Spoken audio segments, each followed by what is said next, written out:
Good evening, everyone. Thank you for joining me today as we examine one of the most consequential environmental developments of our time.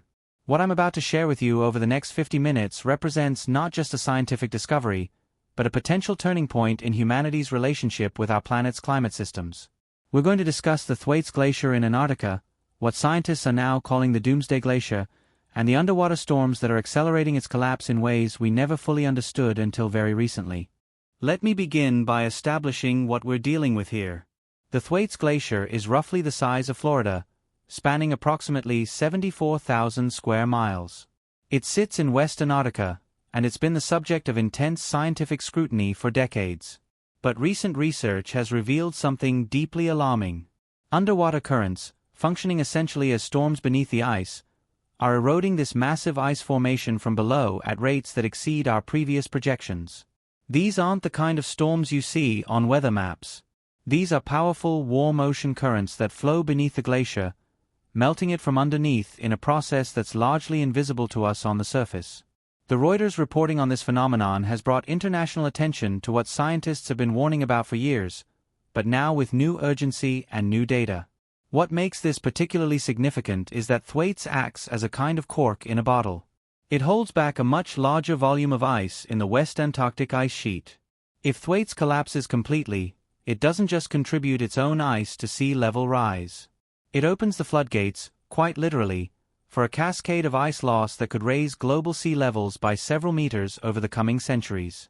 Now, I want to spend some time helping you understand the mechanism at work here, because it's crucial to grasping why this matters so much and why the timeline might be shorter than we once thought. The ocean around Antarctica isn't uniformly cold. There are layers of water at different temperatures, and crucially, there's what scientists call circumpolar deep water. This is relatively warm water, sitting at temperatures above freezing, that flows in the depths of the Southern Ocean. Changes in wind patterns and ocean circulation are bringing more of this warm water into contact with the underside of glaciers like Thwaites. These warm water intrusions don't flow smoothly. They create turbulent currents, eddies, and what researchers are describing as underwater storms. Picture a river with rapids and whirlpools, but on a massive scale and beneath hundreds of meters of ice. These turbulent flows dramatically increase the rate of heat transfer from the ocean to the ice. It's not just that warm water is touching the ice. It's that the turbulent motion constantly brings fresh warm water into contact with the ice surface, preventing a stable cold layer from forming and maximizing the melting rate. The glacier sits on bedrock, but much of that bedrock is below sea level, sloping downward as you move inland. This creates what glaciologists call a marine ice sheet instability. As the glacier retreats, it moves into deeper water where more of its ice is in contact with the ocean. This exposes more surface area to melting, which causes faster retreat, which exposes more ice, creating a self-reinforcing feedback loop. Once this process begins in earnest, it becomes very difficult to stop, even if we were to somehow cool the ocean temperatures immediately. Recent measurements using autonomous underwater vehicles, satellites, and ice-penetrating radar have given us unprecedented views of what's happening beneath Thwaites. Scientists have mapped channels and cavities beneath the ice where warm water flows, some of these cavities extending for miles. The grounding line, which is the point where the glacier lifts off the bedrock and begins to float, has been retreating rapidly. In some locations, it's moved back several kilometers in just the past few decades. The pace is accelerating. Let me walk you through what we know is happening right now, at this very moment. Warm ocean water is flowing into these subglacial channels and cavities. As it contacts the ice from below, it melts the glacier at rates that can reach tens of meters per year in the most vulnerable spots. The meltwater itself is fresh and cold, less dense than the salty ocean water, so it rises. This creates convection currents that pull more warm water in from below, a circulation pattern that sustains and amplifies the melting process. The geometry of the bedrock beneath the glacier channels these currents in ways that focus the melting on critical structural points. At the same time, the ice shelf, which is the floating extension of the glacier that juts out into the ocean, is experiencing its own stresses. It's thinning from below due to ocean melting, but also from above due to surface warming and meltwater formation. The ice shelf acts as a buttress, slowing the flow of ice from the inland glacier into the ocean. As it weakens, the inland ice accelerates. Satellite measurements show that ice velocity near Thwaites has increased significantly over the past 20 years. More ice is flowing toward the ocean, which means more mass loss, which means more contribution to sea level rise. Now, let's talk about the implications, and I want to be very clear about what we're facing. If Thwaites collapses completely, scientists estimate it would contribute approximately 65 centimeters to global sea level rise on its own. That's more than 2 feet. But the real concern is what comes after. Thwaites is adjacent to other major glaciers, and it provides lateral support to the broader West Antarctic ice sheet. Its collapse could trigger the destabilization of neighboring glaciers like Pine Island Glacier, which is also losing mass rapidly. The total potential sea level rise from West Antarctic ice sheet collapse is estimated at 3 to 5 meters. That's 10 to 16 feet. Let me put that in perspective. 1 meter of sea level rise displaces approximately 100 million people globally based on current population distributions. Major coastal cities, from Miami to Mumbai, from Amsterdam to Alexandria, would face existential threats. We're talking about trillions of dollars in infrastructure, including ports, power plants, transportation networks, and residential areas. We're talking about agricultural land inundated with salt water, freshwater aquifers contaminated, entire island nations rendered uninhabitable. The scale of potential human displacement and economic disruption is almost incomprehensible. But we need to understand the timescales involved, because this is where predictions become complex and uncertain. The complete collapse of Thwaites is not going to happen next year or even in the next decade. Current best estimates suggest the glacier could become unstable and begin irreversible retreat within the next few decades, with complete collapse taking anywhere from 100 to 500 years depending on how various feedback mechanisms play out. However, and this is crucial, even before complete collapse, the glacier will continue contributing to sea level rise at accelerating rates. We're already seeing measurable impacts. Global sea levels are rising at approximately 3.4 millimeters per year currently, with Antarctic ice loss accounting for an increasing share of that rise. Thwaites alone is now contributing about 4% of annual global sea level rise. That percentage is growing. By mid-century, even under optimistic scenarios, we're likely looking at 20 to 40 centimeters of sea level rise, with high-end scenarios reaching 60 centimeters or more. By 2100, estimates range from half a meter to well over 2 meters depending on ice sheet dynamics and our success or failure in reducing greenhouse gas emissions. Let me now outline several scenarios for how this could unfold, because the future is not predetermined. We face a range of possible outcomes depending on both natural variability and human choices. The first scenario, which we might call the optimistic case, assumes that global efforts to reduce emissions succeed in limiting warming to 1.5 or 2 degrees Celsius above pre-industrial levels. In this scenario, ocean warming slows and eventually stabilizes. The underwater storms continue, but their intensity doesn't increase dramatically. Thwaites continues to lose mass, but at the lower end of projected rates. We see perhaps 40 to 60 centimeters of sea level rise by 2100, giving coastal communities time to adapt through sea walls, managed retreat, and infrastructure modifications. The glacier enters a slow retreat that takes several centuries, providing humanity with a longer window to respond. The second scenario, a middle path, reflects current policy trajectories. Emissions continue to rise for another decade before plateauing and beginning a gradual decline. Warming reaches 2.5 to 3 degrees Celsius by 2100. Ocean temperatures around Antarctica continue rising. The underwater storms intensify as changing wind patterns drive more warm water toward the continent. Thwaites accelerates its mass loss significantly. We see 80 centimeters to 1.2 meters of sea level rise by 2100. Major coastal cities face repeated flooding during storms and high tides. Billions of dollars flow into adaptation measures. Some lower-lying areas are abandoned. The glacier approaches a tipping point where irreversible collapse becomes inevitable, though the complete process still takes centuries. The third scenario, the high-impact case, assumes we fail to curb emissions significantly. Warming exceeds 3 degrees Celsius, potentially reaching 4 degrees or higher by 2100. Ocean heat content increases dramatically. The underwater currents become more vigorous and penetrate deeper beneath the glacier. Multiple feedback loops amplify the melting. Thwaites crosses critical thresholds, and its collapse accelerates beyond current projections. We see 1.5 to 2 meters or more of sea level rise by 2100. The impacts are catastrophic for coastal regions. Mass displacement occurs. Economic losses run into the tens of trillions of dollars. The West Antarctic ice sheet enters irreversible collapse, committing the planet to several meters of additional sea level rise over subsequent centuries regardless of what actions we take afterward. There's also a fourth scenario we must consider, one that involves potential wildcards and nonlinear events. Ice sheet behavior is not perfectly predictable. There are processes we don't fully understand. For instance, if large sections of the ice shelf were to suddenly disintegrate due to fracturing and calving events, it could remove buttressing support much faster than gradual thinning would. We've seen sudden collapses of smaller ice shelves. If this happened at Thwaites, the inland glacier could accelerate dramatically over just a few years.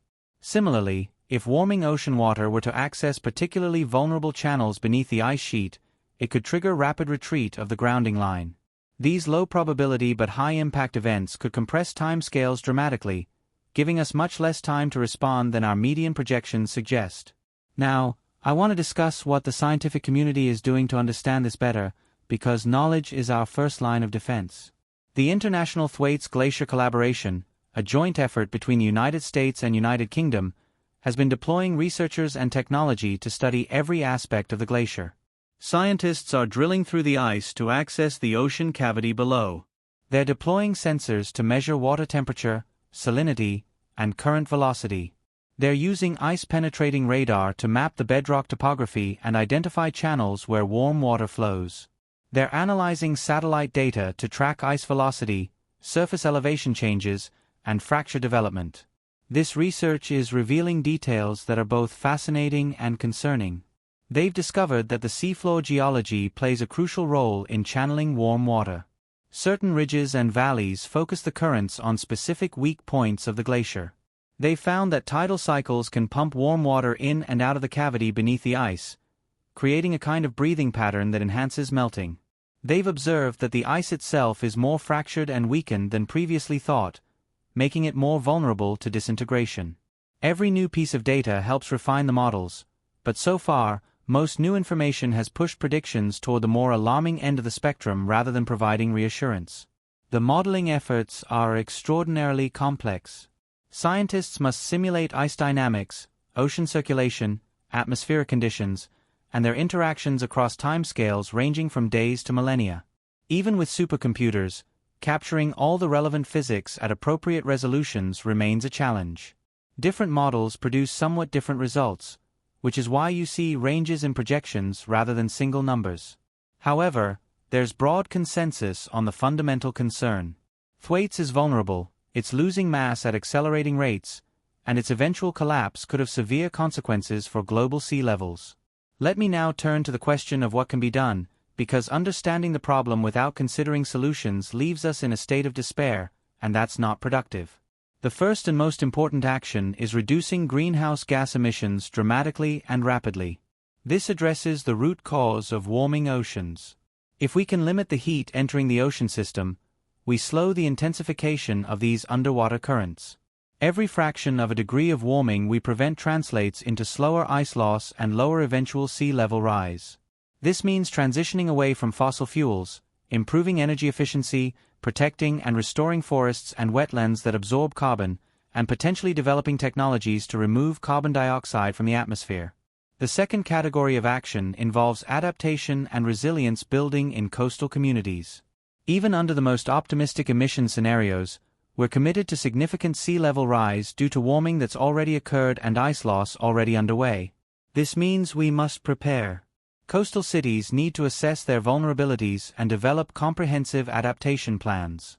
This includes building or enhancing sea walls and storm surge barriers, restoring natural coastal ecosystems like mangroves and wetlands that provide buffers, elevating critical infrastructure, improving drainage systems to handle flooding, updating building codes to account for future conditions, and in some cases, planning managed retreat from the most vulnerable areas. The costs are substantial, but they're far less than the costs of inaction. Studies suggest that every dollar spent on coastal adaptation saves multiple dollars in avoided damages. However, adaptation has limits.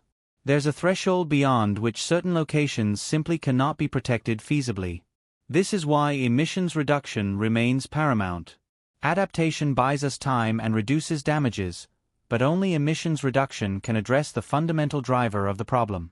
The third area involves continued research and monitoring. We need better observations of Antarctic ice sheets, better models of ice dynamics and ocean interactions, better understanding of tipping points and thresholds.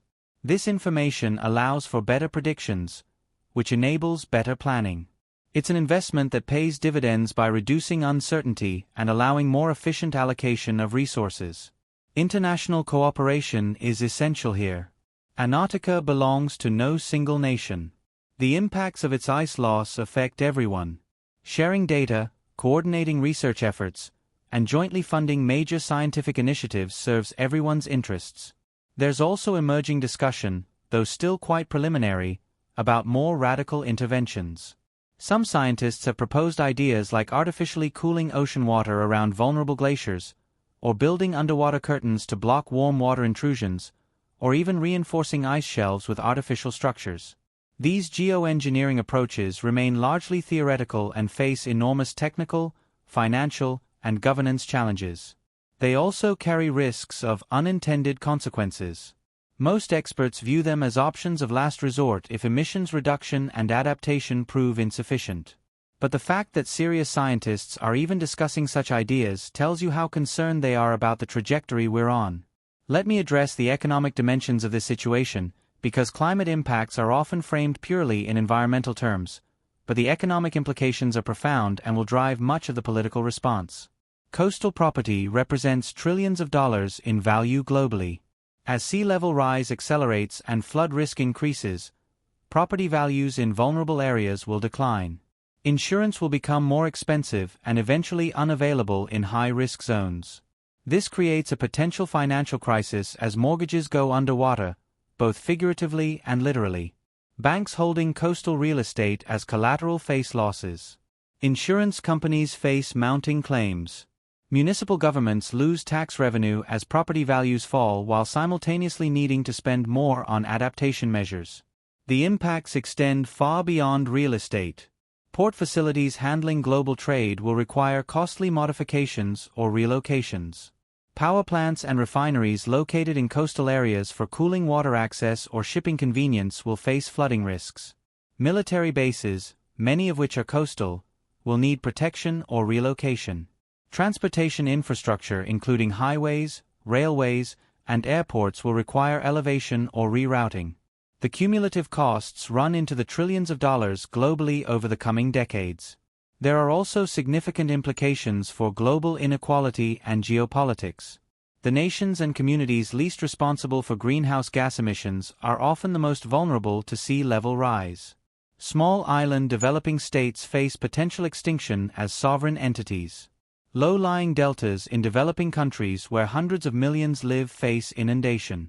These populations lack the financial resources to implement extensive adaptation measures. Climate migration will increase, potentially creating international tensions and conflicts.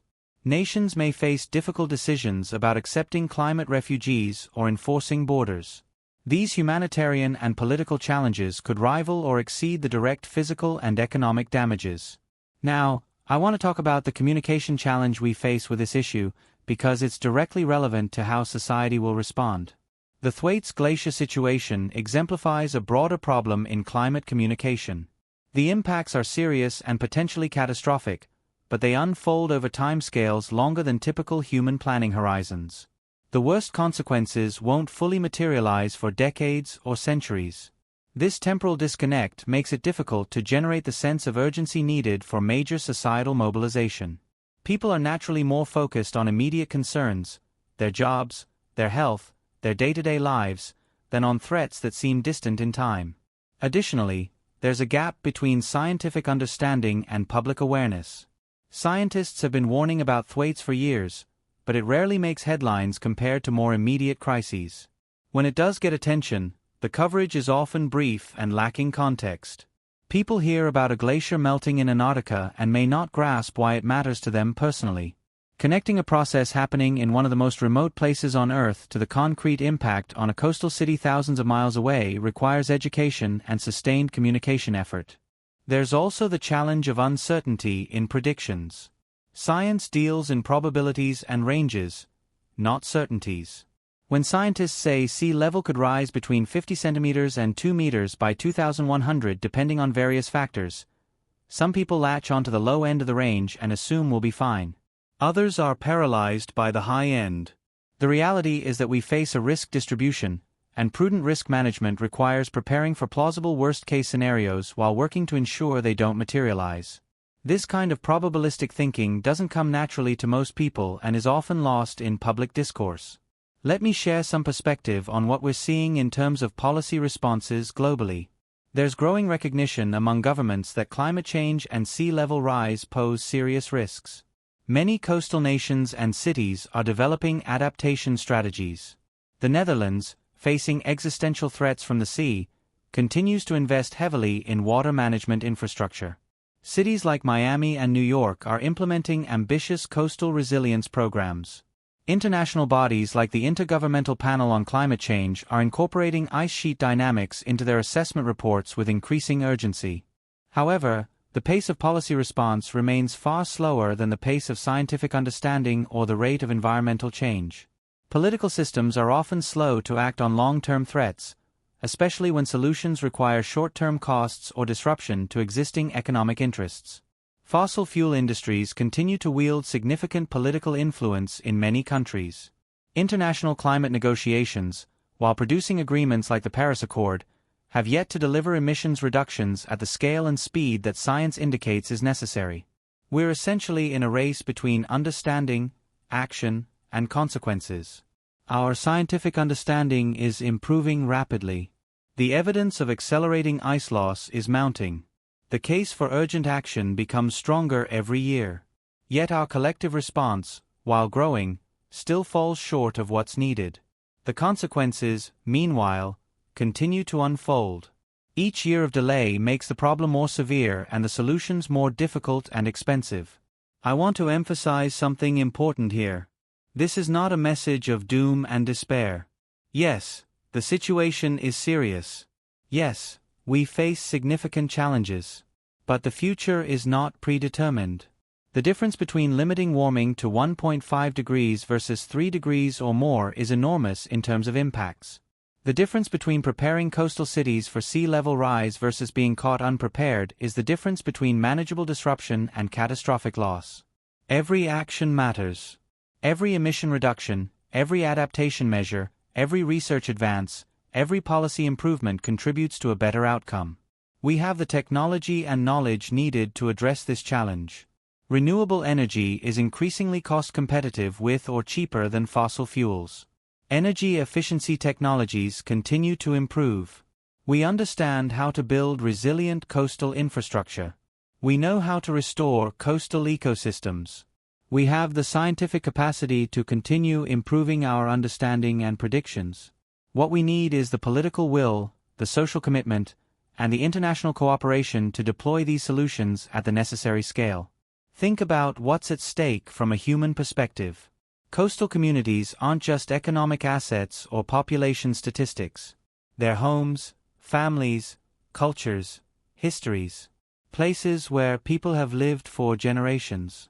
Where children grew up, where memories were made, where communities formed. The prospect of abandoning these places, of forcing people to relocate, of losing cultural heritage to rising seas, should move us to action. This is about preserving not just land and infrastructure, but the fabric of human society and the connections people have to place. There's also the question of intergenerational responsibility. The decisions we make today about emissions and adaptation will shape the world our children and grandchildren inherit. If we act aggressively now to reduce emissions and prepare for unavoidable impacts, we give future generations a more manageable challenge. If we delay and allow warming to continue unabated, we burden them with a crisis of unprecedented scope. The ethical dimension of this situation is profound. We have a moral obligation to those who come after us to be responsible stewards of the planet. Let me return specifically to the Thwaites Glacier and what the coming years will likely bring. Monitoring efforts will continue and intensify. We'll get better data on the rate of ice loss, the behavior of the grounding line, the intensity of ocean melting. This will improve our predictions and reduce some uncertainties. We'll likely see more dramatic events, perhaps large calving events where chunks of ice shelf break off, perhaps sudden surges in ice velocity as resistance decreases.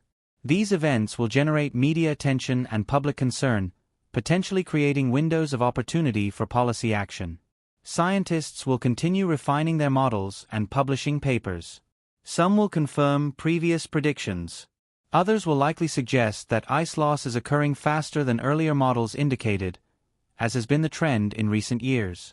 This doesn't mean scientists were wrong before. It means they're learning more and updating their understanding, which is how science works. But the direction of those updates is concerning. We're generally finding that ice sheets are more vulnerable and sensitive to warming than we hoped. International climate negotiations will continue. There will be conferences, agreements, commitments. Some nations will meet or exceed their pledges. Others will fall short. The aggregate global emissions trajectory will determine whether we're on track for 1.5, 2, 3, or more degrees of warming. This in turn will shape the fate of Thwaites and other glaciers. Every negotiation, every national policy decision, every choice about energy infrastructure, feeds into this outcome. Coastal communities will increasingly feel the impacts. Nuisance flooding during high tides will become more common in low-lying areas. Storm surges will reach farther inland and cause greater damage. Insurance costs will rise. Property values in vulnerable areas will decline. Some people will begin relocating proactively. Adaptation spending will increase. These local impacts, distributed across thousands of communities globally, will be how most people experience the consequences of distant glaciers melting. The next decade is critical. If we can bend the emissions curve sharply downward in the 2020s, we significantly improve our chances of avoiding the worst outcomes. If emissions continue rising or remain high through the 2030s, we likely commit ourselves to much more severe impacts. The window for preventing dangerous climate change is narrowing, but it hasn't closed. What happens with Thwaites, what happens with global sea levels, what happens to hundreds of millions of people living in coastal areas, depends heavily on decisions made in the next few years. I want to conclude by emphasizing agency and possibility. When we talk about challenges like the Thwaites Glacier, it's easy to feel overwhelmed and powerless. But that's not accurate. Each of us has a role to play. As individuals, we can reduce our own carbon footprints, support clean energy, make sustainable choices. As citizens, we can vote for leaders committed to climate action, contact our representatives, participate in local planning processes. As community members, we can support vulnerable neighbors, participate in resilience planning, advocate for smart adaptation measures.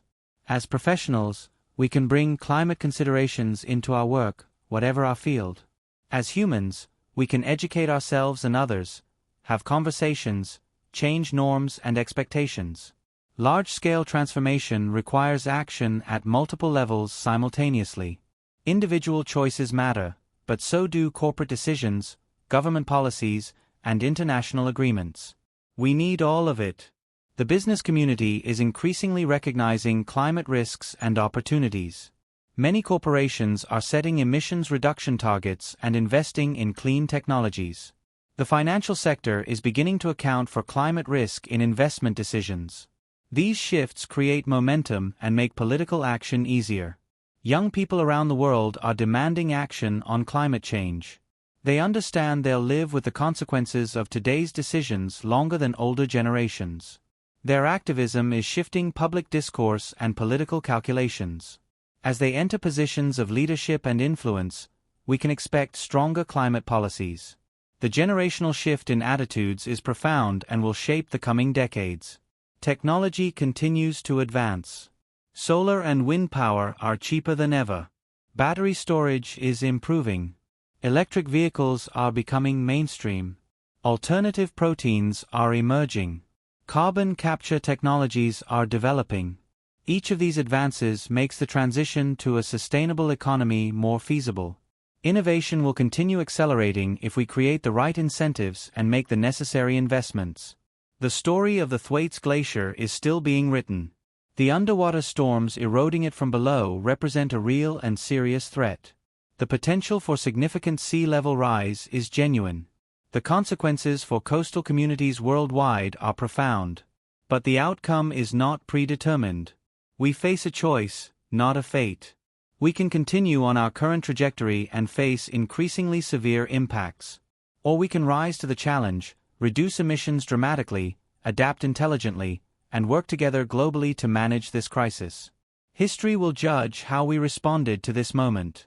Future generations will look back and assess whether we acted with the urgency and wisdom the situation demanded. Whether we protected the vulnerable. Whether we made the hard choices necessary to preserve a livable planet. Whether we rose above short-term thinking and political divisions to address a truly global challenge. That judgment depends on what we do now, in these critical years. The Thwaites Glacier is often called the Doomsday Glacier, a dramatic name that captures attention. But doomsday is not inevitable. It's a warning, a call to action, a reminder of what's at stake. If we heed that warning, if we act decisively, if we work together, we can navigate this challenge. It won't be easy. It will require sacrifice, investment, cooperation, and persistence. But it's possible. And given what hangs in the balance, it's absolutely necessary. Thank you for your time and attention over these past 50 minutes. I hope I've given you a deeper understanding of what's happening with the Thwaites Glacier, why it matters, and what might lie ahead. More importantly, I hope I've conveyed that while the challenge is serious, we retain the power to shape outcomes through our choices and actions. The question is whether we'll exercise that power with the wisdom and urgency this moment demands. Claude is AI and can make mistakes. Please double-check responses.